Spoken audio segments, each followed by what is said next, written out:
আর হলো না শেষ রক্ষা। বাড়িতেই প্রয়াত তৃণমূল সাংসদ হাজী নুরুল ইসলাম। কি এমন ঘটনা ঘটল বসিরহাটের সাংসদের সাথে, বিস্তারিত জানাবো। তার আগে বলে রাখি, আপনি যদি আমাদের চ্যানেলে নতুন হয়ে থাকেন তাহলে অবশ্যই আমাদের চ্যানেলটি সাবস্ক্রাইব করে দিয়েছেন। আসুন জেনে নেওয়া যাক বিস্তারিত। প্রয়াত বসিরহাটের তৃণমূল কংগ্রেস সাংসদ হাজী নুরুল ইসলাম বুধবার দত্তপুকুর থানার বয়রা গ্রামে নিজ বাসভবনে দুপুর 1:15 নাগাদ মারা যান তৃণমূল সাংসদ। গত 6 মাস ধরে একাধিক শারীরিক সমস্যায় ভুগছিলেন তিনি। দীর্ঘ সময় ধরে দিল্লির অ্যাপোলো হাসপাতাল ও কলকাতার অ্যাপোলো হাসপাতালে চিকিৎসা চলছিল তার। মৃত্যুকালে তার বয়স হয়েছিল 61 বছর। লিভার ক্যান্সারে দীর্ঘদিন ধরে আক্রান্ত হয়েছিলেন তিনি। বুধবার দুপুরে নিজের বাড়িতেই তিনি প্রয়াত হন।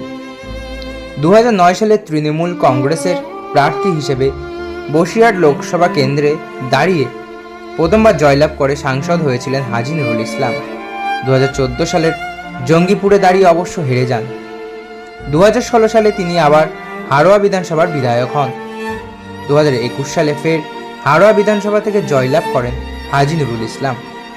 2024 সালে লোকসভা নির্বাচনে তিনি আবারও প্রতিদ্বন্দ্বিতা করে জয়লাভ করেন বসিরহাট লোকসভা কেন্দ্র থেকে।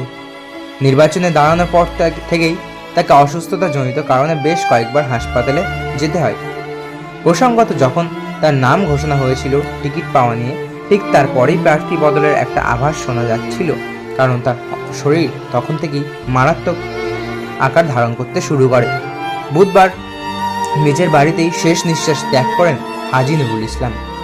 ঘটনার খবর পেয়ে তৃণমূল নেত্রী তথা মুখ্যমন্ত্রী মমতা বন্দ্যোপাধ্যায় এক্স হ্যান্ডেলে দুঃখ প্রকাশও করেন।